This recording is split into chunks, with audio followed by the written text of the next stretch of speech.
It's Christmas Eve in a snowy town, but the clock is very, very quiet. Midnight is almost here, and two kind children must help before Santa's journey begins. Snuggle in. Tonight's SleepTales story is about to start. In the snowy town of Hollyhaven, everyone was getting ready for the most wonderful night of the year, Christmas Eve. Freshly fallen snow blanketed every rooftop like a soft white quilt. Children were hanging their stockings by the warm, crackling fireplaces, and the sweet scent of gingerbread cookies drifted through the crisp winter air. Right in the heart of the town stood the magnificent Christmas tower, a grand old clock that chimed at the stroke of midnight, signaling to Santa Claus that it was time to begin his magical journey of delivering presents to all the good boys and girls. But this year, something went terribly wrong. Suddenly, a loud, jarring clang echoed through the town square. The clock shuddered, and then silence.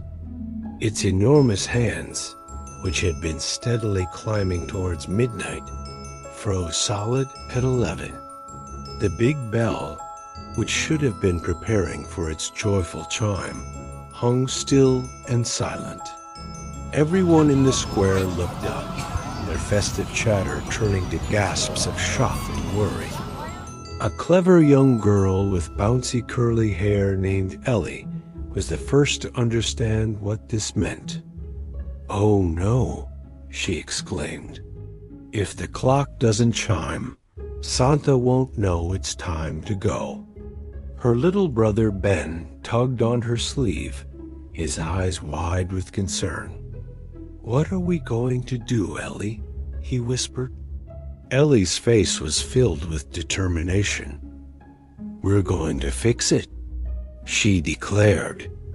"We can't let Christmas be ruined." Without a second to waste, Ellie and Ben sprinted toward the silent clock tower. Standing at the heavy wooden door was Mr. Thistle, the old clock caretaker, wringing his hands and looking utterly distraught. "The clock is broken," he sighed, his breath forming a little cloud in the cold air. "And the special key to wind it and fix it, it's missing." Just then, Ellie's sharp eyes spotted something in the freshly fallen snow. Tiny, delicate footprints leading away from the tower door. "Look, Ben," she whispered excitedly. "Tracks! Let's follow them." The two brave siblings began their quest, following the mysterious footprints as they led away from the town and into the quiet, shimmering woods. The woods were a winter wonderland, peaceful and sparkly with snow dusting every single branch. It was so quiet you could hear a snowflake land.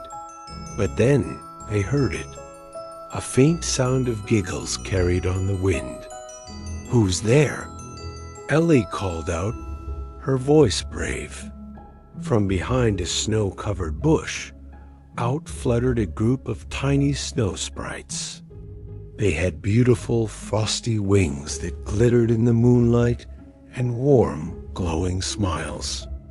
One of the sprites was holding a shiny golden key. "We borrowed it to play a game," the sprite confessed, looking a little bit sorry. "But we were playing hide and seek, and now it's stuck inside the ice maze." Ben shivered, and it wasn't just from the cold. "The ice maze? That sounds scary," but Ellie was not deterred. "We can do it, Ben," she said, her voice full of confidence. "We have to. Let's go." The sprites, eager to help now, led them through the trees to a breathtaking maze with walls made entirely of glistening, clear ice. Inside the maze, The walls of ice sparkled like a million diamonds.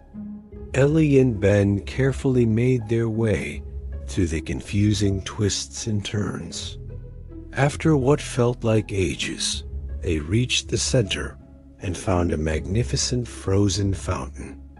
And there, trapped inside a solid block of ice at the heart of the fountain, was the golden key. How will we ever get it out? Ben asked, his hopes sinking. Suddenly, a towering figure shimmered into existence before them. It was a giant made entirely of ice. To claim the key, his deep voice rumbled, "You must first answer my riddles." Ellie straightened her shoulders and nodded bravely. "We're ready." The giant's icy eyes twinkled. "First, what has no end and no beginning, but goes round and round?" Ellie thought for a moment, then her face lit up. "A ring," the giant nodded slowly. "Correct. Now, what is not alive, but grows, has no lungs, but needs air?" This time, Ben shouted the answer. "Fire." The ice giant smiled, a crackling sound like breaking icicles. "You are clever children. The key is yours." He gently touched the frozen fountain, and the ice around the key instantly melted into water. Ellie snatched the golden key, and they were on their way. "We're running out of time," Mr. Thistle cried as they raced back to the tower. They scrambled up the winding stairs, all the way to the top where the clock's huge gears and wheels stood motionless. Ellie quickly found the keyhole, pushed the golden key inside, and turned it with all her might. Creak! The massive gears groaned and slowly began to move. "It's working." Almost there. Ellie cheered. But just as they thought they had succeeded, crack! A huge gear split right down the middle, and the clock stopped once more.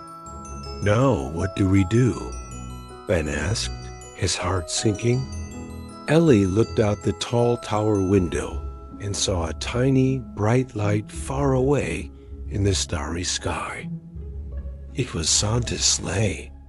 "We'll have to make our own signal," she declared. Grabbing an old lantern, she began to wave it in wide circles. Ben quickly found another, and together they created big, glowing lights in the sky, a beacon of hope against the dark night. Far away, Santa saw the flashing lights. He guided his reindeer down, and in a flurry of snowflakes, landed right beside the tower. "Ellie! Ben!" Santa's jolly voice boomed. "You saved Christmas," Ellie beamed. "We just didn't want you to miss your big night." With a twinkle in his eye, Santa simply waved his hand towards the clock. Magically, the broken gear mended itself, becoming whole and stronger than before. "There," Santa said with a smile. "Now the clock will work perfectly forever." As Santa and his reindeer soared back into the sky, the Christmas tower clock finally struck midnight. The magnificent bell rang out 12 times, its joyful sound echoing across Holly Haven. Down below, the whole town cheered. From the top of the tower, Ellie and Ben watched the stars, their hearts full. "We did it," Ellie whispered. Ben smiled, leaning against her. "Best Christmas ever," he agreed. They climbed down to join the celebration, knowing that together they had saved Christmas for everyone. The clock chimed softly. Christmas was safe once more. And as the town fell asleep, kindness, courage, and teamwork glowed brighter than the stars. Sleep well. And we'll see you in the next SleepTales. Thanks for watching our Christmas story. We hope you loved it. Don't forget to like this video and subscribe to our channel for more amazing adventures. Merry Christmas.